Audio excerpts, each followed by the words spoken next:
really want to thank everybody for coming today. It's going to be a very interesting discussion on greenwashing. We're going to start with our speakers who will be introduced in a minute. After their remarks, they will sort of form a panel to answer any questions and that you have about both their presentation or other issues that are related to the topic today of greenwashing. That's today's meeting, and what I'll do then is pass this over to Joan Laurie, who will present our presenters. Thank you, Michael. I would like to start with Professor Chris Russell and say a sincere thank you to Chris because he's been a really good friend to call, coming to speak to us on more than one occasion. Where this is, but I think it might be 2 or 3, and also recommending speakers, which has been extremely helpful. Professor Russell's home base is Carleton University in the School of Journalism, and a second home is as the academic director at Re.Climate, which brings together Canada's leading communication academics. And Professor Russell's research focuses on the problems of disinformation and denial and the subsequent impact on what we so badly need, which is a coordinated and positive response to climate change. Our next speaker, Iris Fairley-Beam, is a lawyer and an independent researcher, and she's coming to us from Paris, France today. So thank you very much, Iris, for joining us. Iris's area of emphasis is environmental law and sustainability. With so many sectors undermining the truth about the damage being done to the environment and often to human health, legal action is often a last recourse and most of the time absolutely essential. And we are missing one speaker today, Dr. Leah Temper. She has recently come home from the United Nations Conference on Climate Change and ended up extremely unwell, so she can't join us today. Dr. Temper is presently the Director of Health and Economic Policy at Canadian Physicians for the Environment, and her emphasis is on greenwashing, fossil fuel advertising, and corporate accountability. Dr. Temper is also a member of Global Atlas of Environmental Justice, which she and a colleague document social justice conflicts around environmental issues, as so many communities are struggling for environmental justice. So again, thank you very much to Chris and Iris, and I will turn it over at this point. Hi, everyone. Thank you for that kind introduction. And thank you for this invitation. It's great to be here and to be in conversation with all of you again, and with Iris. Leah, if you're watching, feel better soon. Hope to have you on the next one. Should also say thanks to CALL for platforming this conversation. You know, given all our other troubles, it might not be self-evident that greenwashing is the thing we should be speaking about today. But I think it's essential and something we need to deal with. So thank you for that. I think I'll start by sharing some perspectives on how academics think about greenwashing, how it's evolved over the years, how digital platforms and ad technology systems are altering the sale of attention and influence in this space in pretty challenging ways. I'll talk a bit about how people are responding in Canada and elsewhere. And if there's time, talk more about what Canadians think about greenwashing and the responses we have to it, and where the public debate is on some of this stuff. So if that sounds good, that's what I have to offer. So let's see what you think. So what is greenwashing? I like the simplicity of Ren Montgomery's idea that it is communication that misleads people into adopting overly positive beliefs about an organization's environmental performance practices or products. And I like this review that she did with her colleagues around that really got at the idea that it's an umbrella term that points us to a variety of practices. So it isn't just, you know, that poster in a bus shelter that may aggravate you or the ad on your Facebook feed, but it involves a variety of actors and types of communication, which is going to be an idea that's fundamental with really understanding why this is happening, why greenwashing is evolving, and why it's sprawling, if you will. And key to that evolution or sprawl is understanding what drives greenwashing, which I think, just to put it in simple terms, is two things. So there's the expectations and demands that are being placed upon most organizations to improve their environmental performance, to improve their climate protection efforts. And these demands have been loud and clear and consistent from consumers for a very long time. And they persist today, despite, I would say, even though we have a generalized and widely felt affordability crisis. And then the second thing, the second real driver, I think, is that there are real incentives and rewards for organizations that answer that demand, that do improve their environmental performance, but also for organizations that appear to do so without actually doing so. And so this is where the crux of the matter lies, that we have strong expectations and demands from people to do better, and rewards for companies that do better and that differentiate themselves in a way that makes that evident to consumers and to people more widely. And that isn't lost on companies and on organizations that also want to feel those good vibes and to reap those incentives and rewards. And so that's where the difficulty comes in trying to understand when an actor puts itself forward as improving environmental performance, as improving its climate protection efforts, as presenting itself as a leader on climate action, whether that is the case or not. So I can return to some of that and some of the impacts of greenwashing near the end or in the Q&A, but let's get a better sense of the situation. So if we could move ahead to the greenwashing 1.0. So I borrowed this figure, this representation of what I would call the default model of greenwashing from Ren and her colleagues, who call it greenwashing 1.0. And I think this is still how most people would think about greenwashing today. So as you can see in the figure, there's an organization. It promotes a product or service. It develops a message to do so. And that message may exaggerate or mislead or even lie about the environmental qualities of the thing it is selling or offering to the public. Now, that message is usually a corporate advertisement. It's maybe an ad in a glossy magazine or in the bus shelter or the Globe and Mail. It could be all three if it's part of a wider and more sophisticated campaign. These issues are usually treated as questions of deceptive marketing. It is against the law to deceive people in this way, and it has been so for a long time. It's not just recently that this has become a problem that's been addressed. And there's lots of various consumer protection agencies across provinces and the government that work to address this sort of deception and its impacts on people. So if you go to the next slide, we'll see that, unfortunately, greenwashing today is not as simple as the default model might lead us to believe. That the default model stuff still happens and is important, but I think the current situation is better captured by this figure, what Ren and her colleagues have called greenwashing 2.0. And we can already see that it's a bit more complicated. So you can see, if you look at this figure down in the bottom left corner, that there's a recognition that there's a supply chain of sorts. You know, there's a bunch of companies that specialize in the production of advertising and public influence more generally. And you can also see in the middle that it's not simply, it's not simply messages, but now it's targeted messages. And there's a recognition that there are targeted messages for different stakeholder groups. So this model is capturing how greenwashing is used today to manage diverse stakeholders and secure social license across a wider range of audiences and contexts. So in addition to claims or statements or representations about environmental and climate protection that are made for these purposes, this is in addition to and beyond claims about a product or service sold to consumers. So it's expanded beyond that more simple case that we saw in greenwashing 1.0. So not obviously, but typically we see in this situation that communication is often about a business itself. It's about its broader identity and values and how they may be consistent with environmental progress or climate protection. And sometimes we're even dealing with claims about an entire sector. So I think people here may be familiar with Pathways Alliance, and it makes representations of the oil sands sector in Canada broadly.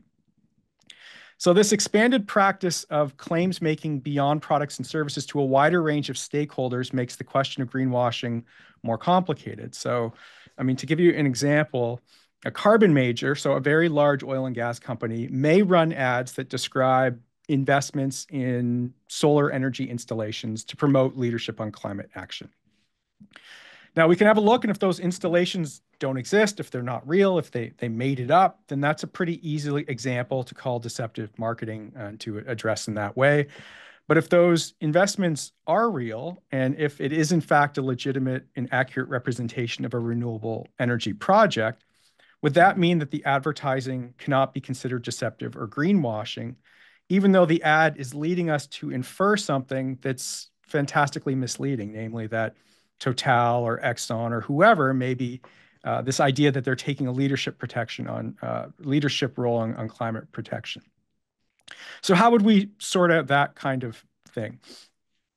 Now, I think it's easy and obvious to go check and see if that solar project actually exists, but it's a different thing to evaluate whether the wider claim to climate leadership that we're being led to assume in our excitement around this super duper awesome solar installation. It's another thing to sort through whether that association of a company with climate action more generally that we're led to believe through that specific example, whether that is greenwashing or not. Now, to be fair, it's not really that complicated. NGOs and regulators can look at how much of a company's activities or investments or revenues are dedicated to, say, fossil fuel extraction versus renewable projects. And if that mix is way off, you know something is up. This has even been called misleading by omission. It's deceiving by leaving stuff out or disclosing selectively. We talk about this in the paper I did with Melissa Ronchek and Patrick McCurdy, as opposed to deceiving directly with overtly false statements, which are much more easy to deal with. And so, I mean, if you've ever lived with teenagers, some of you I'm sure have, or if you've ever been one yourself, you're probably familiar with this whole misleading by omission strategy. Okay, if we can go ahead to the next slide, I'll move quickly through this one and we can come back. There's the Pathways Alliance ad, and you can see how they've shifted. What they've done is really shift some of the questions around whether or not they could be considered a climate leader into, you know, a future, literally to the next generation if we take 2050 as their starting point. So if we click ahead to the next one, and I'll move quickly through this next slide. It's just meant to cue you to what we might call the AI of it all, to flag for us that the ad tech and artificial intelligence systems of Google and Meta, the owners of Google Search and YouTube, and the owners of Facebook, Instagram, and WhatsApp, that these advertising systems are being used for purposes of greenwashing, and that our ability to see how ads are developed, displayed, how these systems track people, how they optimize the impacts of these misleading ads. This is all really much more difficult to untangle than conventional greenwashing, which was visible to all and fairly easy to record in the greenwashing 1.0 phase. And so there's just a lot to untangle here, and it really isn't enough part of the current conversation or the public conversations being held by the Competition Bureau around greenwashing. So that's a bit of a problem. I'll just kind of leave that as a flag and a little bit of a teaser for some future work we have coming out. But this is something we have to think about and deal with. So we have a problem. We probably all already knew this before we signed up for this lovely seminar. But is anyone doing something about it?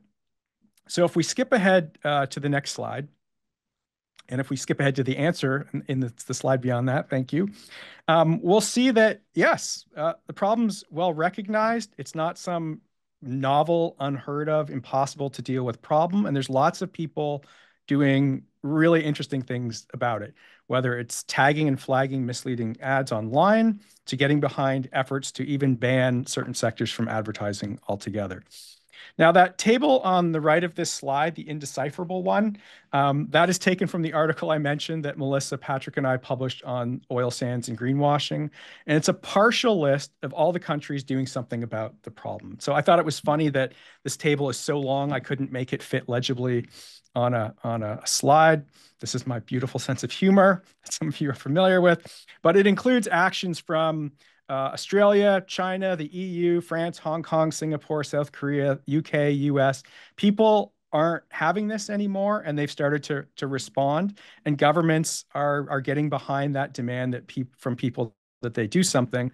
And we published this before the UN head called for a fossil fuel ad ban. This was before municipalities and cities in this country started involving themselves in this issue, including the city of Toronto. And this is before the federal government in Canada created a new law to better address the anti-competitive aspects of greenwashing. So I have a few thoughts on this new law based on a public submission we made to the Competition Bureau around it. But I think maybe it makes sense at this point to throw it over to Iris so we can have an update and better understanding and a legal perspective on what this law is and might mean. So maybe Iris, I can hand it to you. Thanks, Chris, and thanks for that introduction. And thanks for everyone who showed up to hear about this very topical issue.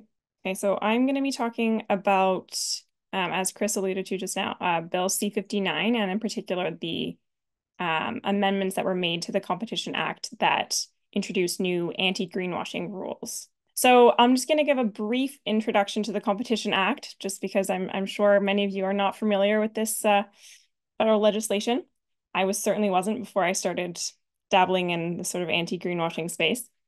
So this is a federal law, as I mentioned, and it's aimed at ensuring market efficiency. So it's not a consumer protection law where, of course, we're trying to protect consumers from bad products. The point is to protect the market. And so it has general deceptive marketing rules that prohibit companies from lying about their products and about their business activities. So I'll just highlight two of those rules that existed prior to the amendments, so you can see why the amendments were necessary and what gaps they filled. So we had, and we still have, a prohibition against false or misleading statements about a product or a business interest, and also a requirement that any statements about the performance, the efficacy, or the length of life of a product be based on what's called an adequate and proper test. Basically, it just means that there needs to be some evidence behind a statement about the performance of a product. And these rules have already been used in greenwashing cases. For example, a few years ago, the Environmental Law Center at the University of Victoria, where I did my law school, they brought a complaint against Keurig, the maker of the so-called recyclable coffee pods that you may be familiar with. They brought a complaint to the Competition Bureau. And the Competition Bureau is the federal agency that is in charge of enforcing the Competition Act, basically. And they brought a complaint saying that Keurig had been violating these rules because the pods themselves were actually not recyclable in many Canadian cities. And in 2022, the Competition Bureau agreed with the Environmental Law Center, and they entered into a consent agreement with Keurig, whereby Keurig had to pay $3 million in fines and issue corrective notices saying that actually they've been wrong. Those pods were not recyclable the way that they said that they were. So the rules could already be used in greenwashing cases, but there were some identified gaps. And that's what a bunch of environmental organizations pointed out when the federal government asked for submissions regarding law reform to the Competition Act in the spring of 2023. So we can fast forward to the next slide here and talk about those amendments. So Bill C59 introduced two new anti-greenwashing rules in the deceptive marketing provisions I just talked about. And so on the left of the slide, you'll see the two gaps that I've identified that the new rules respond to. The first one is that under the existing rules, it was unclear whether the substantiation requirement, the requirement to have evidence to back up your claims, extended to all environmental benefits of a product. And then there was also this gap that the substantiation requirement only applied to claims about products and not about a business itself or actions the business was taking. So the first rule that they introduce on the right here, on the right of the slide, if you make a statement that your product benefits the environment or mitigates the causes or effects of climate change, then you have to base that statement on an adequate and proper test. And we saw this on the previous slide that was already, it's sort of a parallel of the rule that already existed. But basically, this just clarifies that if you're making a statement about a product, about its sort of environmental credentials, let's say, then you have to back that up with evidence. And so the second rule responds to that second gap that I identified here. If you make a statement that a business or a business's activity protects or is restoring the environment or mitigating the causes or effects of climate change, you have to base this on substantiation in accordance with internationally recognized methodology. This is quite a mouthful, but basically it just means that you have to back up statements that a business is doing something or a business is something environmentally related with evidence, and also that evidence has to be in accordance with internationally recognized methodology. So it's a little bit complicated, but the idea is that this basically fills that gap where you need evidence to support business advertising. So for instance, if a business says that they are going to reduce their emissions by 30% by 2026, that would not have been covered by the previous substantiation requirement. That was only about products. This is about if the business says they're doing something or if they say they're sustainable, those representations would fall under this new rule. So it's a big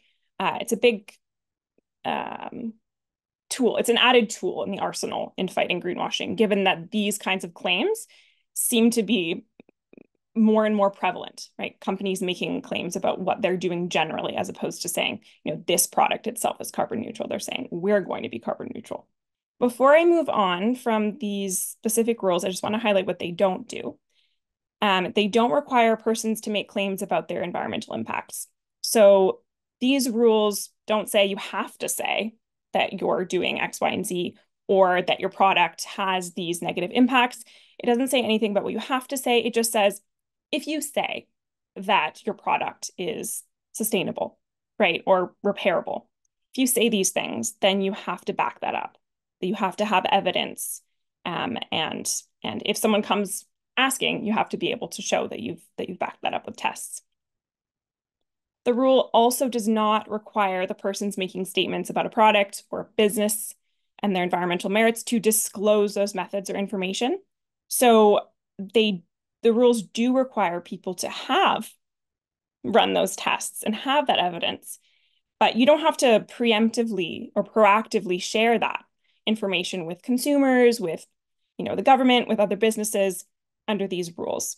So it's only if someone comes after you and challenges that you followed the law, that you'd have to show a court that you had followed the law. But there's no preemptive requirement to share any information. And in my opinion, this is a weakness of the new rules, because there's such a huge informational gap between say a consumer or anyone really looking at these statements and the company. Because, for instance, if you take a performance claim about a product, say like it will last 3 years, just as an example, that's quantifiable, right? You buy that product, you go home, it breaks after a year. Okay, you can tell that they maybe misled about the quality of the product. But with a lot of these greenwashing cases, it's very difficult to know whether the statement is true or false just based on your own observation. And they're often quite technical tests that have to be run in the background. So it's not something that the average person can just look at a company and just decipher whether it's been followed or not. So this is a gap that maybe will one day be filled by other legislation requiring companies to really disclose those sort of minute information that allows consumers and governments to assess whether a company really is doing what they say that they're doing.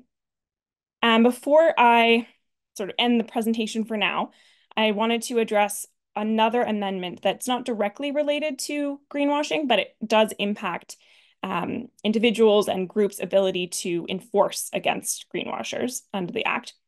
So prior to these amendments, only the Competition Bureau, that independent government organization, could file deceptive marketing cases before the Competition Tribunal or a court. And the Competition Tribunal is basically a specialized court that hears cases under the Competition Act.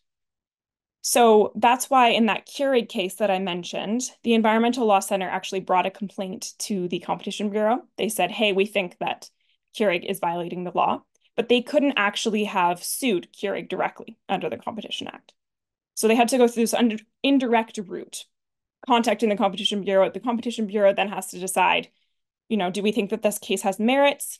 And do we have the resources to bring this case, right? Because you only have so many civil servants who can do a certain amount of cases. You have to decide and allocate.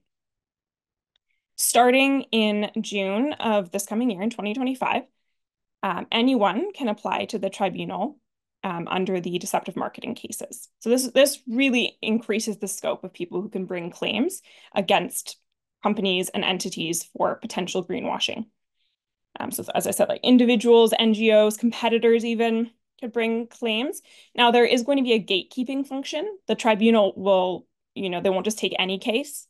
If it's within the public interest, they'll take the case. So it can't just be a flood of frivolous claims, but it does give NGOs and other groups who might want to challenge these statements a direct route to challenge it without having to go through the Competition Bureau and wait for them to decide that they're going to take it on. Practically speaking, there probably will still be quite a few of complaints filed through the Bureau instead of going directly to a claim, just because it's incredibly resource intensive, right? To bring a claim against a company, that's you're suing the company in essence. And so there may be groups or individuals who don't have that capacity and who will go through the Competition Bureau, bring a complaint to them. That still will be an avenue and probably still a popular avenue. But this just it will open up a new avenue for individuals to have access to this. So this is, I think, a pretty exciting development in the law. And then I have 2 more slides, but I think we'll maybe wait until people have questions and we can bring them back up if that comes up. Thank you so much for your presentations and for speaking to us today about the efforts being made to manipulate public opinion and policy around environmental issues, and the efforts now being made to counter these efforts. We agree with you that this is something we should all be aware of and be speaking about, and we are all grateful for your research and education, and you're open to questions. We have a few of them in the Q&A, and I hope more come. So I'm going to start with a question from Joan Laurie, who, and I'm going to ask Chris this. Is it even remotely possible for the oil sands to reach net zero unless production ends?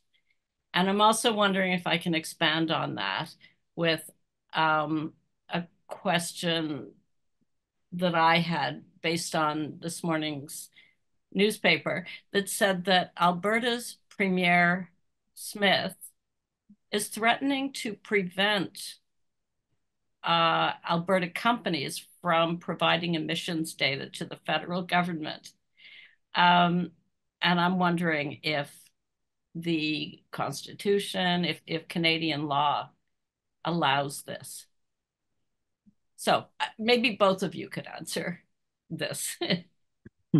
Yeah, I'll leave the legal questions to Iris. Yeah. I don't know how bothered Daniel Smith is by law and conventional interpretations of Constitution, so I'll pass that one over to Iris. Is it remotely possible for the oil sands to reach net zero unless production ends? It is constitutional for the federal government to price emissions and to be concerned around emissions. And so that's why there is an approach to regulating emissions that involves the federal government, as opposed to, questions around production, which I think, on my understanding, is sort of a provincial issue. So that's kind of why the conversation unfolds with a strong distinction there, perhaps. I think based on what they have shown us, the question is no, they will not reach net zero in a robust sense, which includes all emissions accounted for, Scope 1, Scope 2, Scope 3. I won't go into the details of it, but if they are made responsible for the burning of the fossil fuels they extract and sell to people, I don't see how there would be any possibility of reaching net zero based on what they've told us to date. If you accept the way they've circumscribed the question to only be about operational emissions, so only about the emissions they generate while extracting and producing the oil and gas that's eventually combusted. That I am still quite skeptical about based on kind of the emissions trend and the lack of plans, what the plans they have developed and then withdrawn, and the ways in which they've kind of hedged and been vague around it. I haven't seen any evidence that would suggest that even that more limited goal is possible, but would be very open to anyone in that industry sharing that data with me, and I'd be happy to have another look at it. Okay. And Iris, can you comment on Premier Smith's efforts to suppress the data? Well, I don't think it's likely constitutional. I mean, it remains to be seen what exactly the federal law, would say. But just generally speaking, if federal law and provincial law clash, typically federal law, this is general, but typically if it's federal law jurisdiction, then federal law would trump. So, but again, whether or not she's super concerned with the letter of the law and constitutionality, this may be more of a sort of a PR stunt than something she'd actually be willing to go through. I'm not sure how it would unfold if she actually went through with that. But on the face of the question, I doubt it would be constitutional for her to refuse. I'm glad to hear that. Okay. And Christy, this is, let's see, I'm going to ask Iris this. Christy McCallum has asked, the City of Toronto has introduced a bylaw to prevent advertising that promotes fossil fuel. So why does Cenovus Energy have ads on our subways? Or maybe Chris, I don't know. I'm not sure which of you. That's an excellent question. I mean, maybe Chris will have a better answer than me. I'm not familiar with the Toronto bylaw, unfortunately. So I don't know if there's any, way they're getting through a loophole. But yeah, Chris, do you know the bylaw? Not in great detail. I think it did identify Pathways Alliance and another organization for another level of review before those ads could run. So it's possible that it didn't cover fossil fuel producers more generally. And if it's an anti-greenwashing law, of course, greenwashing covers claims to environmental performance and climate protection. So there may be other kinds of ads they run. And so, so for example, take Pathways Alliance, for example, they're still sponsoring CFL Grey Cup, right? They may still talk about commitments to economic reconciliation because they know it speaks to concerns people have about Indigenous resurgence and wanting to be part of that. They may run other kinds of ads as well. So I'm not sure what the specific ad in question, but that's a really good question to pose to your city councillor. Yeah, okay, thank you. Okay, I'm just going to throw in one of my questions that is based on something that you wrote, Chris, that horrified me, and I wouldn't forgive myself if I didn't ask you about this. In your article called Oil Sands Disinformation is Worse Than You Think, that you wrote for the National Observer in April, you say that Pathways Alliance has purchased hundreds of search keywords so that people who are doing Google searches are directed to untraceable content that is produced by the oil sands, and that Google itself appears to be supporting the misdirection. And I'm wondering if you could maybe express this in a clearer way than I can. And if you can talk about any efforts that could be made to counter this.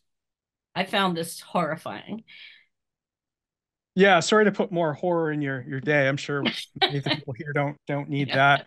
And oddly enough, I actually think the greenwashing story is a good story in the sense that these demands for organizations to do better are so consistent and persistent that these actors must now adopt alter their public image to meet those as opposed to simply refuse those. So there's something interesting going on, and it's a question of whether or not inauthentic actors are allowed to kind of inhabit those stories and narratives and desires we have, or whether we're able to kind of form a coherent vision of the future that we all want. So I actually think there's a good story here, even though we're dealing with specific instances that may evoke horror.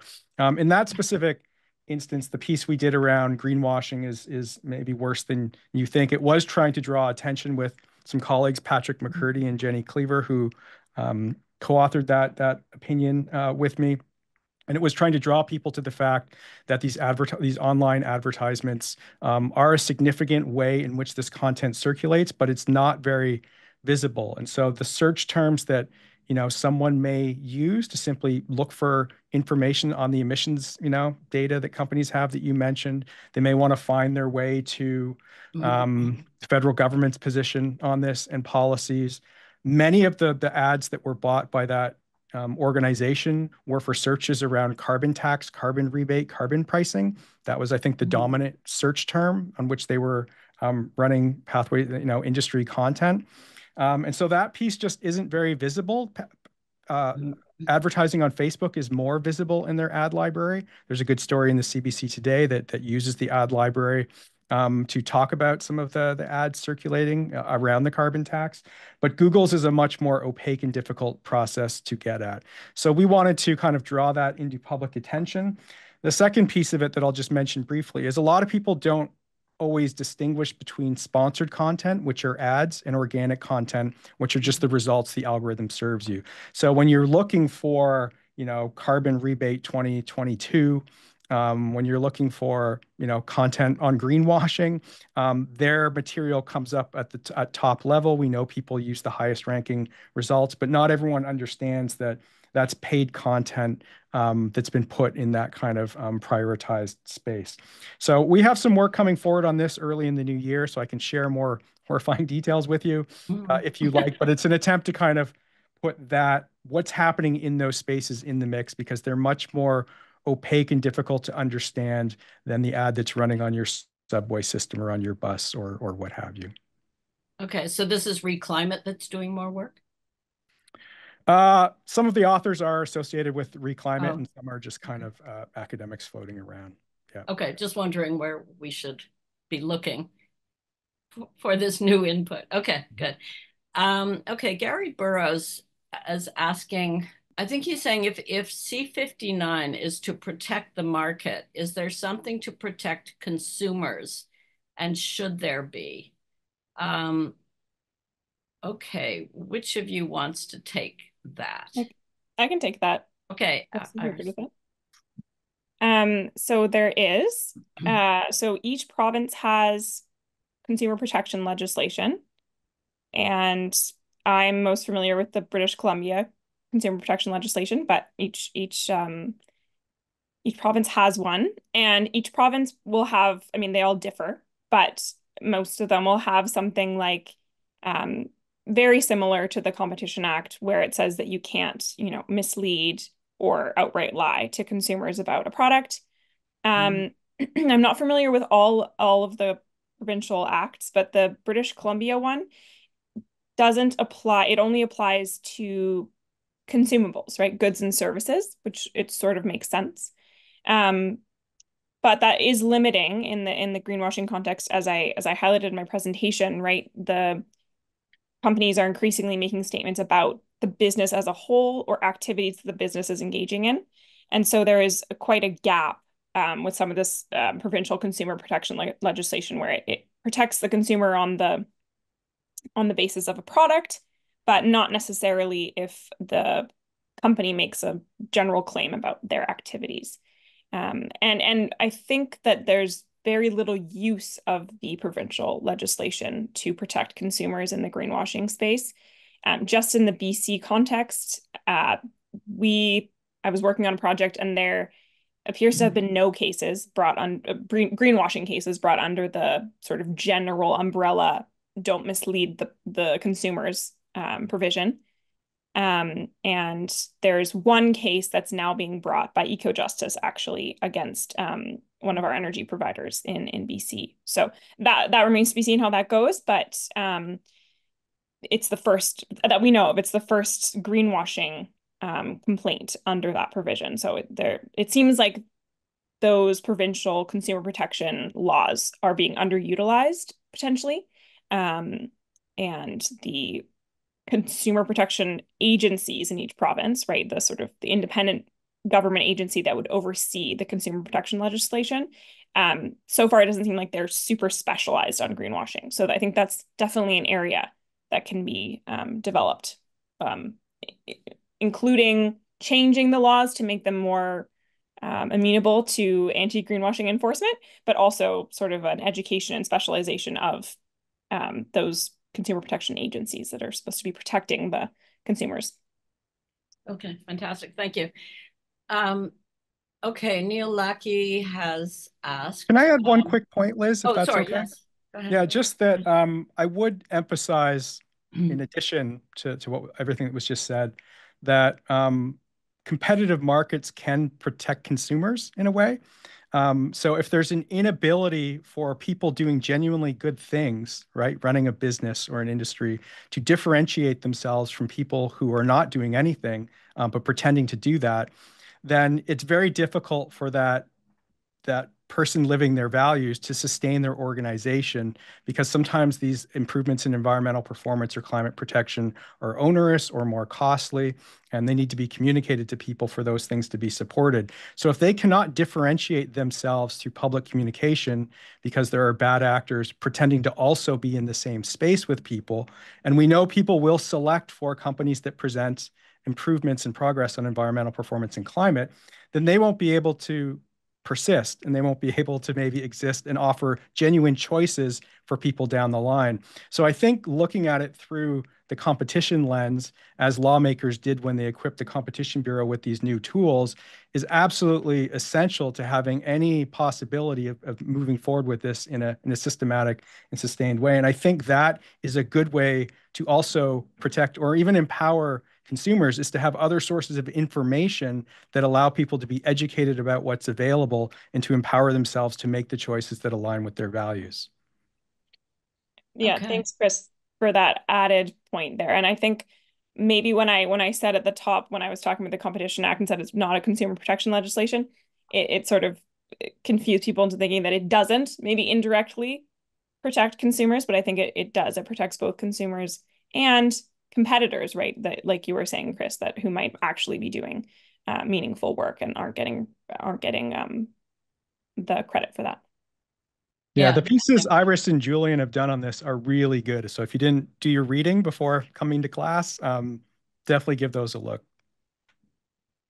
Okay, that definitely clarifies it. Okay,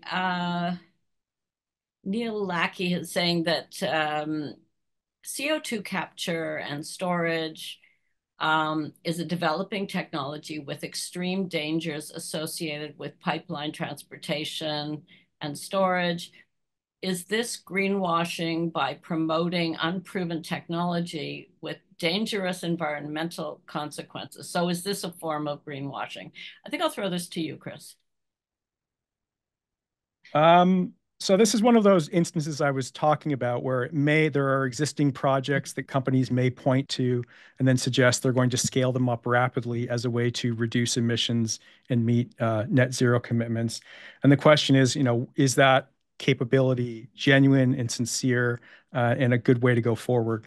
This is actually should be a bigger point of public debate than it is, because currently it's not just that, for example, oil sands companies are promoting themselves as good climate actors so that they can be in the spaces where the negotiations and decisions are made, and that they may be able to slow down the pace and ambition at which we address this problem. It's not simply that. It's that they must be perceived in this way to be able to access government incentives and funding and tax credits. They must be perceived in this way to access transition accelerator money, clean growth money, and to access what I would say are tens of billions of dollars to make it possible to even imagine that something like that CCS could operate on the scale that would be needed to meet even their highly restricted definition of net zero. So we need a lot more, I think, public debate around this. That debate needs to include more specific details about how they envision this actually working and scaling up, not just pretty visuals and wraparound ads on global, nationally circulated newspapers. And it needs to be costed in a way, and people need to understand where that money is coming from. So I could kind of quickly say it's greenwashing, don't pay it any mind, or it's just like all the other examples. But I think we should pay it a lot of mind, and we should understand that there's limited resources that we have to facilitate an energy transition for all the industrial sectors and people that are out there across this country, and realize what it would mean to commit tens of billions of dollars to this sector based on plans that in the public realm are pretty flimsy. Okay, well, okay, Karen SB has asked, how much pushback has there been to the greenwashing amendments by the oil and gas companies? I assume a lot. Oh, okay, who wants to take this? I can take it, Chris, if and you can add anything that I've missed. That'd be great. A fair amount, yeah. So I guess I'd start my answer by saying that several large oil and gas sort of industry leaders removed statements from their websites about their climate action, either right before these amendments came through or shortly thereafter. So the Pathways Alliance, for instance, they took down a bunch of their statements about being sort of good for the climate in anticipation of the changes in June. And then there were sort of a flood of opinion pieces and press statements about how this was silencing companies. So yes, there's been a lot of negative press from the companies for sure. And Julien, my colleague, and I, we responded to a bunch of the criticisms and concerns that people had in one of the opinion pieces that I think you had a link to before. So if anyone wants to go look at that afterwards, it kind of responds to all of the arguments in more detail. But sort of chief among their concerns were that this limited companies' freedom of expression, and that the term that I talked about earlier, the sort of internationally recognized methodology that companies would have to show that they'd followed, that this introduces too much uncertainty into the law. And so it would stifle companies making green claims and engaging in green tech or engaging in investments in the green economy. So I can go into more detail on any of those, but I don't want to get too much into the weeds if people have more specific questions about the criticisms. Chris, do you have anything to add to that? Yeah, I would characterize it as a bit of a freak out, frankly.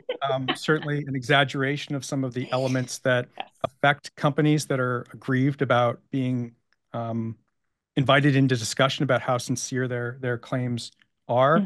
And I think in a systematic attempt, I would say, to attempt to polarize a discussion that was not polarized before the onset of the law. So you can look at these responses and ask yourself, are they genuinely describing the problem for which the law was developed, as Iris has done today? Does it describe the process through which the law was passed, which included MPs, elected MPs from every party that voted on this, none of whom voted against the amendments to the Competition Act? Does it recognize not just the challenging parts that introduce uncertainty? And I understand how new things and uncertainty can be anxiety-inducing, can create difficulties and worries. And we're in a moment now where those uncertainties kind of incubate worry, fear, anxiety, but that will subside as the Competition Bureau continues with its public consultation. As we get used to managing these things, we can do hard things. And this is not, I would say, an especially hard thing. Does it recognize the incrementalism of the legislation, that it was developed over years, that it has opportunities for public consultation. There's many touch points for people to comment on how it's working for them. There's lots of advice and resources companies can draw upon as they navigate this. Does it recognize that piece of it, or does it inflate a sense of urgency and alarmism about a term that they weren't perhaps equipped to deal with? Does it recognize that whenever you develop legislation of this sort, you can generate fears of like, oh my gosh, there's, the state's going to clamp down on speech, or it's going to regulate people. Well, you can create regulation to empower corporations, to empower the state, and to empower individuals, or you can look at how it tries to triangulate all three. As Iris has explained, there's the empowerment of individuals in this. Like, there's a greater capacity for individuals to be heard on this question. Is that part of the debate? So I think it can be pretty frustrating, given the polarized nature of our politics and some of our discussions, to attempt to polarize this question, which might well be the last good thing that this House of Commons gets done. And so that I find to be very disappointing. And the last thing I would say is that I would plus one what Iris said about going further with the transparency measures. I think this is highly empowering to individuals to have the evidence that's accumulated that warrants the claims actors are making across every sector in this space to be available to people. So I think that's a good approach generally to transparency, like for regulating for transparency in our political system. So maybe a little more than you wanted, but I find it frustrating to try to just drag this down into like another polarized debate, which pits people against each other and sort of agitates people into online harassment around law enforcement or politicians, or just people wanting to learn more about this. It's unnecessary, and I don't believe this is how we should resolve our differences. I'll maybe add just one more sorry. thing, Liz. Thanks, Chris. And I think that you were getting to this, but it was very frustrating to be reading all of these opinion pieces and these statements put out that themselves were sort of misleading about what the law does, right? And they were purporting to be concerned that this was going to stifle green investment, green innovations. And yet, by making all these sort of exaggerated statements about what the law does, they might themselves cause that sort of stifling effect and that fear. Because I think when it was first introduced, there wasn't necessarily that response.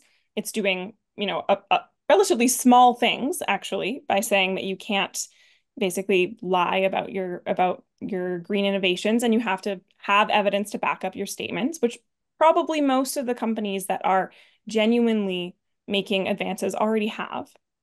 And it sort of is creating this fear mongering. So just echoing something that Chris was saying, that it was very frustrating to see this response, and it seemed very outsized given the impacts of the amendments.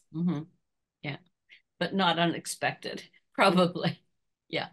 Okay. And I think a logical follow-up for that is Jane Garthson's question, which is that a lot of people, including politicians, have believed the greenwashing ads. They've swallowed this hook, line, and sinker. And how would you begin to get them to rethink their views? Which data are most compelling? And I'll throw this to you, Chris, just because it seems to me that's a lot of Re.Climate's work. Yeah, I mean, we did what people in my line of work do when they face an injustice, which is we go write an academic peer-reviewed paper and publish it in some obscure journal that no one's ever heard of. So yeah, that's what we did. And I think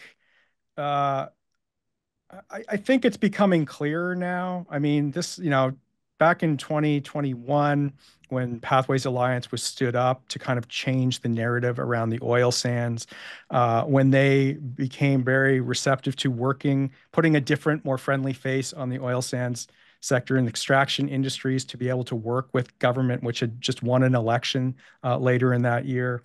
That was maybe a moment in which you could forgive politicians and elected officials for giving them a hearing right? Hearing it out. Let's see where this goes. Let's open a line of communication. Let's see if there's collaborative opportunities here, because industry, government, and people do have to work together to facilitate the energy transition.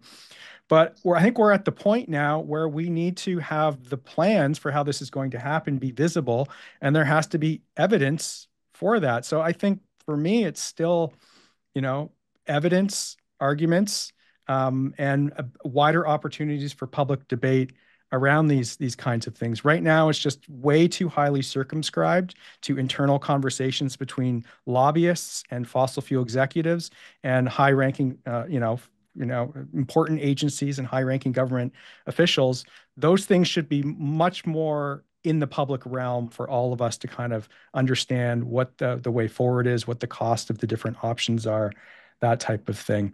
So not a groundbreaking solution by any means, but I think wider opportunities for people to inform themselves and participate in that debate is the way forward. Okay. David Smith has asked, we're familiar with the fact that Pathways Alliance withdrew a lot of its claims and I think took down its website. And it sounded to me like they'd even sort of not changed their name, but they've morphed into another agency to represent their interests. Are there other examples of organizations or companies that have changed their operating model based on this legislation, sort of in response to it? I'm not sure how far the Pathways Alliance change was. I think they took some statements off their website. I don't know of any entities that have really changed their operating model. I think that their operating models is the same, but they're being more circumscribed about what they say, and mostly using their complaints about the law to sort of, push the same agenda, if that makes sense. So they may have taken the claims off their website, but they're now saying that the law itself is a freedom of expression violation. So that the claims should be able to be up there as they were. So I don't know if that really answers the question. I don't know of any. I wouldn't say I have like a case study that I've done a deep dive into. But I think there was a general shying away from making those statements, at least from some of the big players. And it remains to see for some of the sort of medium-sized players if they're going to follow the same route, or if they're going to continue actually hopefully going in a good direction. Okay. Okay. Michael Barkley has said there's a global movement by conservative forces to deregulate as much as possible to allow markets to operate without government interference. Is there any research yet on the possible impacts of this trend? And is there anything we can do to prevent this policy shift? And if I can expand that, in Canada, I think most people are expecting a conservative federal government in the near future. Is there anything that can be done to protect this legislation? Who can I throw this to? I don't know. Iris, I guess. Or Chris, do you want to take it? Which of you wants to deal with this? I'm always happy to hear from Iris if she has something on this and can backfill if I have anything to add. I don't feel like I've got anything particularly pertinent on this, Chris. So if you have anything, but otherwise.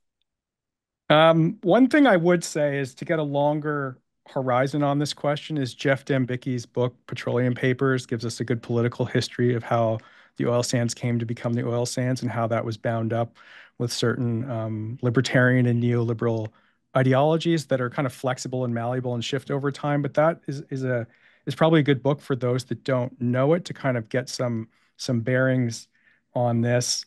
The question around whether there's a deregulatory moment that would kind of shape all of this is shifting somewhat, I would say, by the nature of the kind of resurgent nationalist populist politics, which doesn't always have a lot of time for that. I don't know how many times you've heard the word tariffs in the past couple of weeks, but I hear about them a whole lot now. So I think the terrain is shifting in some respects. And if we think about what happened in Alberta, where essentially a government just pressed pause on an entire sector of energy production because it didn't fit with the winner they had decided should lead in energy production, didn't, the renewables energy industry and installers. That's not a market deregulation decision. That's a Daniel Smith decision. So we're in a kind of, I think, somewhat different political moment that will force us to recalibrate what's happening. But I imagine the question's really about, will the conversation we're having now still be the case if we're living in a Poilievre majority government? And that's a pretty good question to ask, for which I don't have an answer. Do you have an answer, Iris? I wish I had an answer. Yeah, we all do. Yeah. No? Okay, fine. Okay, we're sort of running low on time, but I'll just, let's see now, I'll start picking and choosing. Christy is asking, if we see an ad that we think violates legal requirements, where do we go to make the complaint? I can respond to that. So you can make a complaint to the Competition Bureau.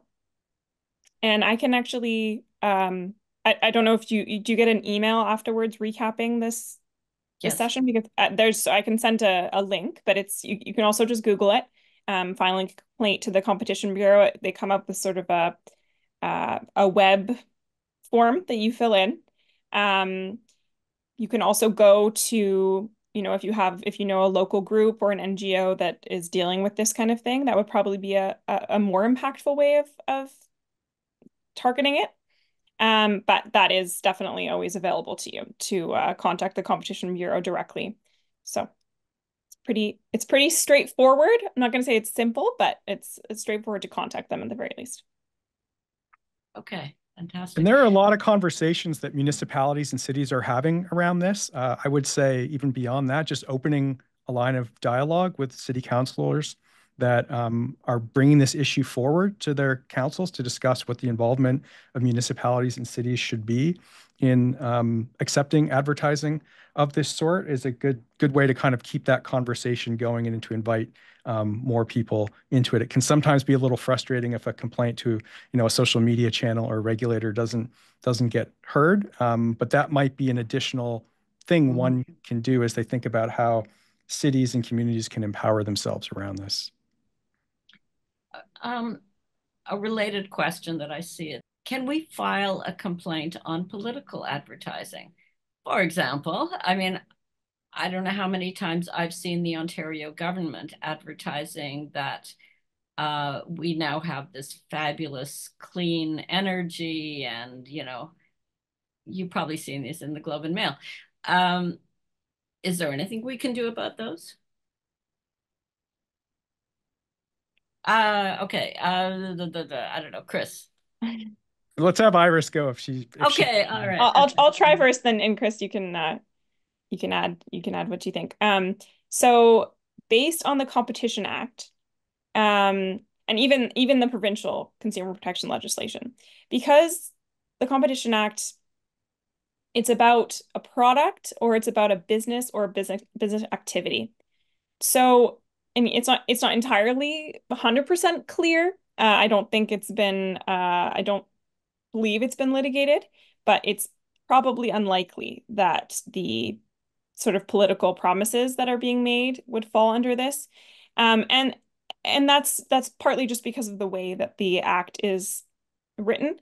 And it's also partly because of the way that the democratic system functions, where politicians can say things and they can make promises, and that needs to be able to be fluid somewhat in order for them to be able to change policies. I'm not saying they should be able to lie, but I do think that that is something that even if the law allowed sort of for that interpretation, that a court would probably be pretty leery of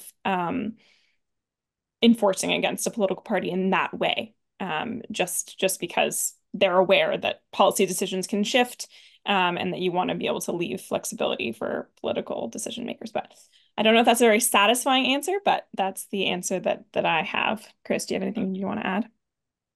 Not really, just that it's absurd that we act in this way, especially with provinces, attacking other provinces of their federal government through political advertising, pulling each other apart and differentiating ourselves. I mean, federalism's a beautiful thing, but we don't need to use advertising to kind of wage adversarial, I would say almost warfare against each other in this country in a time where we face very real substantial challenges. So I know it doesn't do anything to ask politicians to be better on this type of thing, but just to plus one the absurdity of this situation where we're acting in this way.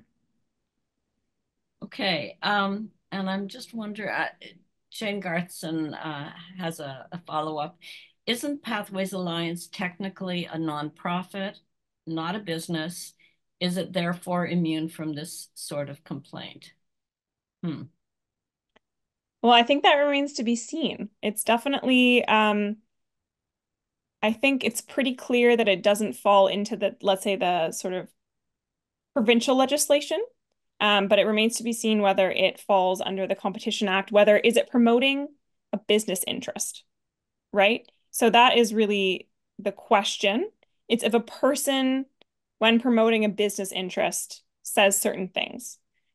And if they're saying certain things about a business or a business activity, which, I mean, I think arguably they are saying things about a business activity. They're saying things about activities that the oil and gas companies are engaging with, right? And there's arguably business interests involved in that. So, I mean, I think that they should be captured by the new rules.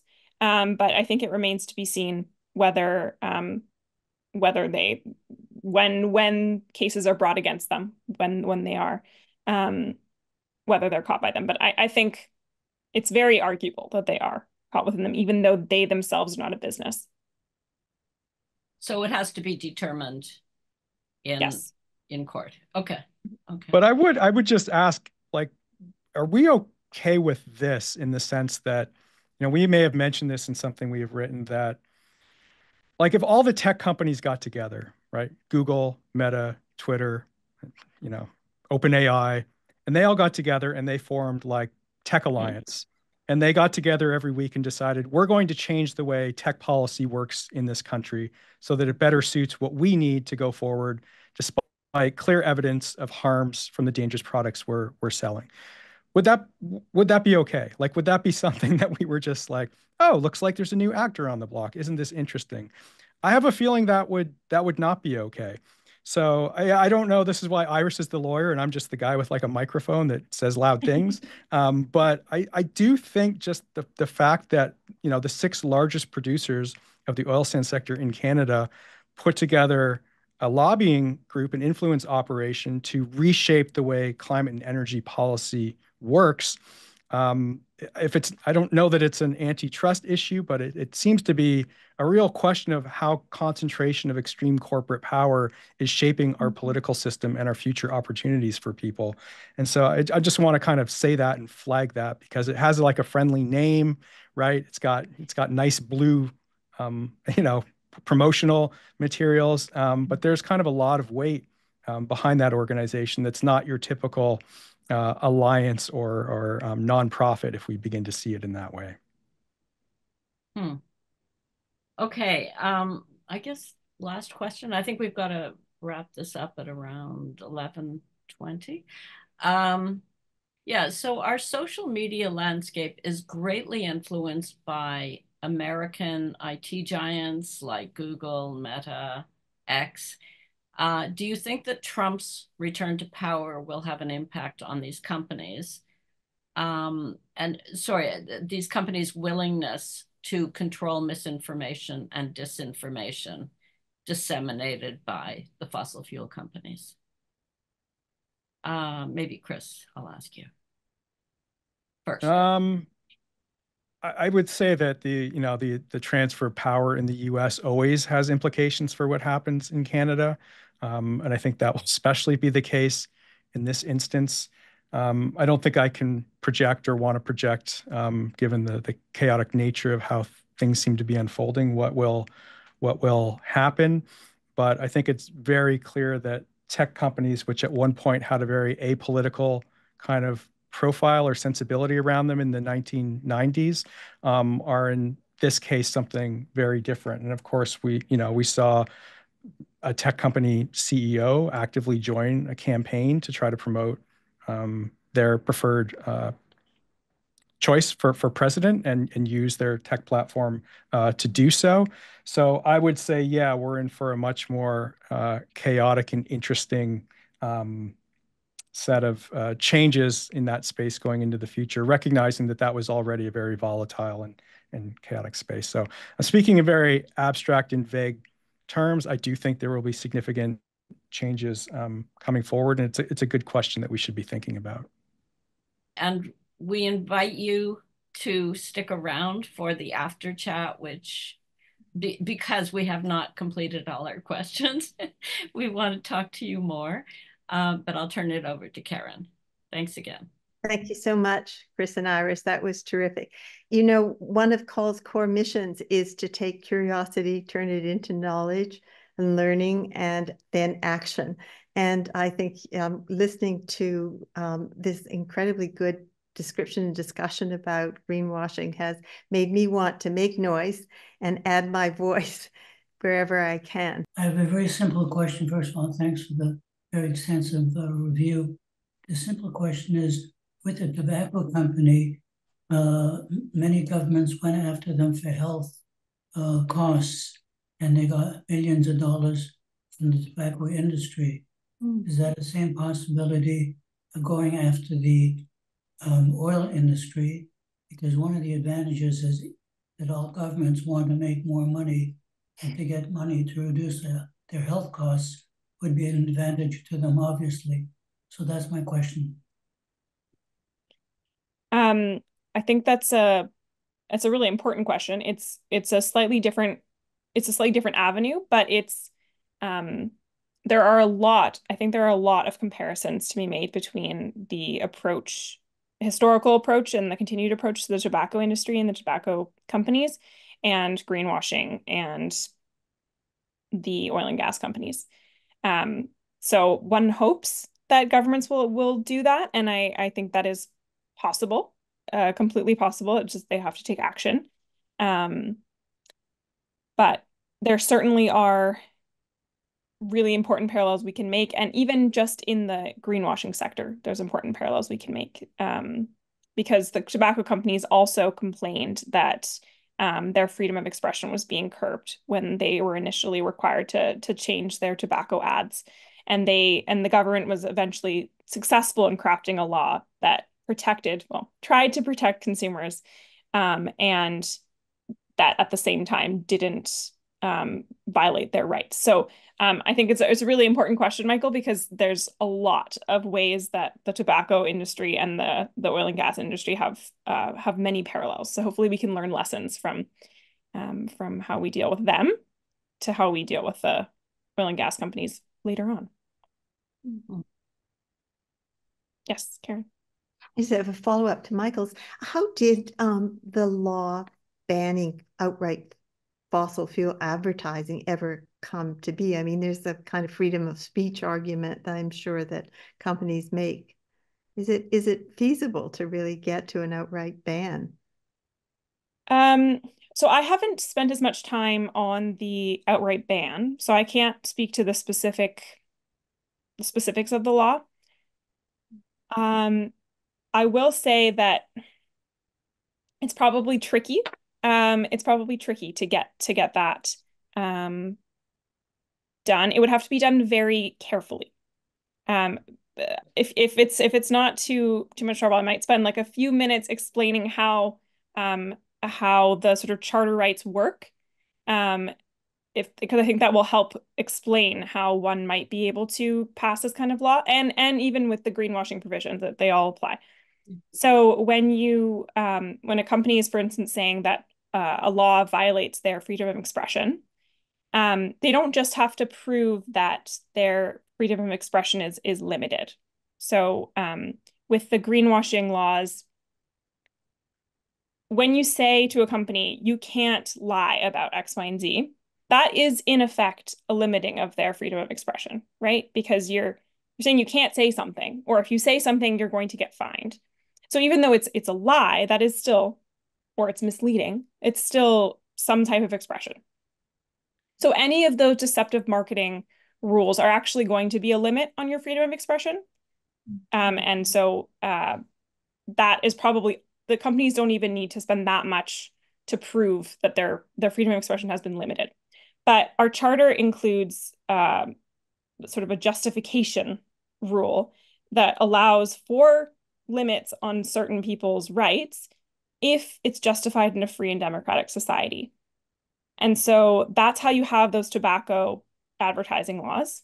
And that's how you have, rules that say you can't lie in advertising. Yes, it's a limit on your right to freedom of expression. It's a pretty small limit, but it's a limit nonetheless. But we think, the courts think, that it's justified in a free and democratic society. It makes our society better, that you can't lie about these things, right, in this way. But because there is a limit on your charter right, it has to be tailored very specifically to the objective of the law. So, it can't overstep, which is why it might be tricky to have an outright ban on fossil fuel advertising. I'm not saying that it can't be done, and hopefully it can be done, right? Maybe the courts will agree that an outright ban is necessary in order to protect a free and democratic society, but it's just trickier, because the bigger your ban becomes, the bigger the limit on the freedom of expression, and so the more evidence that the government would have to show that is necessary to cut it all off. So it's kind of a I don't know, a bit technical. So I hope I've been clear, but I think it's helpful for people to understand that mechanism, so that when companies are complaining about these things, you can sort of put it into that perspective. So I hope that answered your question, Karen. Really helpful. I have something that I could add, or a question, sort of, and it kind of comes back to that question about whether we can do anything about government lying about things. Because the energy minister in Ontario today said that and this is a quote, the only way we can reduce carbon emissions is to increase the electricity supply by building nuclear reactors, which of course is not true. Sustainable energy solutions are far cheaper and can, in fact, meet all the demands that we have in Ontario if you get a good mix of solar, wind, battery, and imported power from Quebec and Manitoba. We could actually meet all of the demands going forward. The research says going forward, if you use sustainable solutions and geothermal and a whole bunch of other things that are a hell of a lot cheaper. So wouldn't it be interesting if we could sue the government for lying? Just a reflection. Yeah. I mean, so it would be interesting. As I mentioned earlier, definitely not possible under the current iteration of the Competition Act. Plus, it's not really exactly what the Competition Act is meant to target, right? It's about competition within the market, and that's not really the market. On the other hand, there are ways to sue the government for lying. And there are multiple climate cases in the works in the US and Canada. There's these youth climate cases where they're basically saying, hey, you're not holding up your promises. You're not doing enough. So, I mean, that it's a different route. And that's why it's so important to have all these different routes. I mean, climate litigation is a growing area, and one of the areas within that is definitely suing governments that could be using, it has been using the charter, the Constitution, to do that. So you're violating my charter rights by not taking action, or by saying you're going to take action and not taking action. So there definitely are ways to sue the government, but it's just tricky. But it would be nicer if there were more, sort of easier paths to get there. And unfortunately, and not accidentally, up until now, a lot of the federal legislation that has been aimed at, sort of climate targets has been very wishy-washy. So it's been made so it's virtually impossible to hold the government accountable via lawsuits, let's say. Like, so it's very wishy-washy. It's like, we will set a goal, right? So the actual thing that's mandated by the law is that they set a goal. It's not what the goal is. And so it's strategically, I think strategically designed so that it's difficult to take them to court, right? Because you can only take them to court for not setting the goal, not for setting a goal that you think is inadequate. Yes, Liz. Liz, go ahead. I'm just wondering if I can raise a question that Tony raised, and I think it's kind of important, which is the word green may need to be redefined. You know, our language is so vague as to what is acceptable and what is unacceptable. And so everybody claims to be green, and nobody really knows what green is. Has there been any sort of discussion about trying to clarify what we're talking about? Well, there's certainly been lots of discussion outside of Canada, and I think it's coming more to Canada. So there's in the works is a green taxonomy. I'm using that word green again. That's right. But the idea that there would be, a list of words and definitions associated with them. I think this taxonomy is more meant for sort of securities and investments, but so that consumers of those instruments could have a better sense of what does a company mean when they say that they're a sustainable investment, and that sort of thing. So that would at least give some sort of baseline from which you could compare companies. But I think there is, maybe a sense that words like sustainable and green just shouldn't be allowed potentially in advertising. They're just so vague. Genuinely, what does it mean? Even if you're a good actor, right? It's just very unclear what those things mean, and it's very difficult to see a situation where that wouldn't be vague. But there's definitely other jurisdictions where they're starting to define terms or require that companies adhere to defined terms. So there's an EU directive that would require companies using certain words to follow. So basically, each country would need to have its own regulation, but there would be sort of definitions for those words. And if you're using that word, you need to be following this standard set by that country. So I think that hopefully is increasing the direction we go in, because there's so many of these words that are very difficult to pin down their meaning, and even words that seem a little more technical and clear, like carbon neutral, right? Or emissions reductions. It's unclear what people mean by that. Or do they mean scope 3 emissions? Right, net zero. Right, what do those things mean? And so it would be great to have some sort of, like, if you say that word, you need to follow this standard, or a list of these standards here, so that people have at least a baseline from which they can compare what that actually amounts to.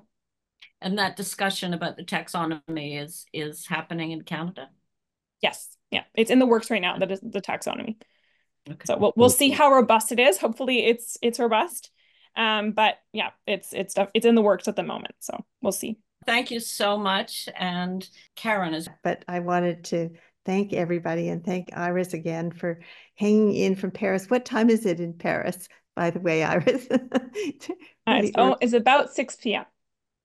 6 p.m. Oh, good. Okay. Really Iris, we imagine you going to a bistro now and having a nice glass of wine. Yes. Yeah, yes. right.